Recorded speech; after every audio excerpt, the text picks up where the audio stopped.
Good morning guys, no? So, antindi ang ulan dito guys, magdamag. Kaya may kasama pang hangin. Magdamag yung ulan.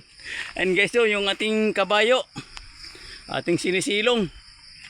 Itong luma ko ng bahay, dito ko siya sinisilong. Ayan. Ikumpayan ko na lang siya mga saging. At saka ito pang ano, yung guys, oh, tumba itong saging nito, natumba. Maraming tumba guys. Ay, pinakain natin, hindi rin nasayang dahil napakain din sa ating kabayo. Ayun guys, oh.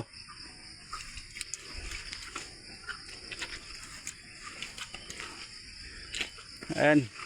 Baka lalamigin yung kabayo. Pag nilamig pa naman, ano, hindi makakatayo yan. Ayan guys. Mabuti na gamit din yung lumang kubo. Kaya hindi ko ito sinira eh. Yan lang po guys. Thank you for watching.